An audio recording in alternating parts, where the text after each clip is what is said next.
ఈ రోజే డౌన్లోడ్ చేయండి, మీ ఫేవరెట్ షోస్ చూడండి. మరి డాక్టర్ గారు, అయ్యా దృక్పథం ఎలా ఉన్నా కూడా నూతన సంవత్సరం అంటే మనం చక్కగా ఒక స్పెషల్ ఐటమ్ తోనే మొదలు పెడుతూ ఉంటాం. మరి అలాంటి స్పెషల్ ఐటమ్ ని కూడా ఆరోగ్యవంతంగా ఎలా చేసుకోవాలో మన సూపర్ ఫుడ్ వంటిల వైద్యశాలలో చూపిస్తూ ఉంటాం కదా. అవునమ్మా. మరి ఈ రోజు ఆ రెసిపీ ఏంటో ప్రేక్షకులు చెప్తారా? ఈ సంవత్సరం అంతా ఆరోగ్యకరంగా ఉండాలని మంచిగా శుభంగా ఏదన్నా నోట్లో స్వీట్ పెట్టడం గాని, ఒక మంచి పండు గాని, మంచి ఆహారం గాని ఏదో ఒకటి అందరికి అందిస్తూ ఉంటారు, తింటూ ఉంటారు. కానీ ఆరోగ్యాన్ని ఇచ్చే ఆహారం నోట్లో పెట్టుకోకుండా ఆరోగ్యాన్ని అందరూ కాంక్షిస్తున్నారు మొదటి రోజున. కాబట్టి నేనేమంటానంటే, ఈ కొత్త సంవత్సరం ప్రారంభంలోనే ఒక మంచి ఆహారంతోనే, టేస్టీగా హెల్దీగా ఉండే ఆహారంతోనే బోణి చేస్తే బాగుంటుంది కదా. అలాంటి మంచి టేస్టీ హెల్దీ ఫుడ్ ఈ స్పెషల్ డే రోజున ఏం చేయాలో చూద్దాం. కోకోనట్ పుడ్డింగ్ తయారు చేయడానికి కావలసిన పదార్థాలు: పచ్చి కొబ్బరి తురుము 2 కప్పులు, తేనె 1 కప్పు, నానపెట్టిన ముడి బియ్యం 1/2 కప్పు, బాదం స్లైసెస్ 1 టేబుల్ స్పూన్, పిస్తా చిన్న ముక్కలు 1 టేబుల్ స్పూన్. ముందుగా ముడి బియ్యాన్ని 3 గంటల ముందు నానపెట్టుకోవాలి. ఆ నానిన తర్వాత బియ్యాన్ని నీళ్లను తీసేసి మిక్సీ జార్లో వేసేసాం.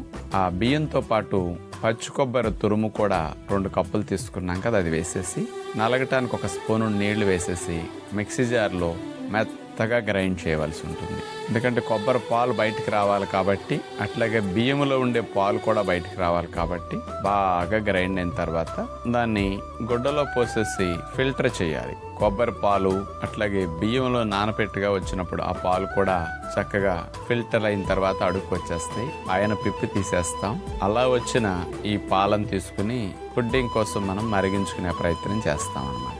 పొయ్యి మీద ఒక నాన్ స్టిక్ పాత్ర పెట్టి అందులో ఈ పాలను పోసేసి గరిటె పెట్టి కదుపుకుంటూ సన్నశాఖ మీద మరగనిస్తూ ఉండాలి. చివరికి ఎంతవరకు మరగాలంటే గరిటె అంటుకోకుండా దగ్గరకు వచ్చి మరిగినప్పుడు బుడగలుగా మరిగేటప్పుడు అట్లా వస్తాయి కదా, ఆ స్థితి రావాలి. అప్పుడు తేనె వేయాలన్నమాట.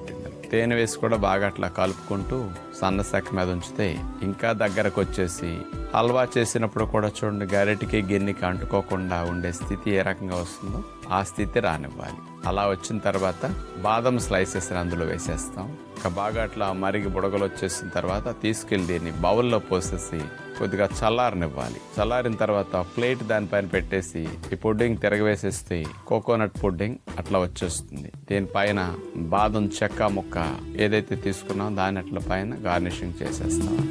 కొద్దిగా చల్లారిన తర్వాత మనం అట్లా కావలసినట్టుగా కేక్ ముక్కల వలె కోకోనట్ పుడ్డింగ్ ముక్కలు అట్లా కట్ చేసుకుని తీసుకోవచ్చు. మెత్తగా బాగా దూదిలా సాఫ్ట్ గా చాలా బాగుంటుంది. మంచి బలము, మంచి రుచి. మరి ఎప్పుడు కూడా మామూలు పాలతో ఇట్లాంటివి చేస్తుంటాం, కానీ కోకోనట్ మిల్క్ అనేది స్పెషల్ గా ఇట్లా తీసుకోగలిగితే చాలా బాగుంటుంది.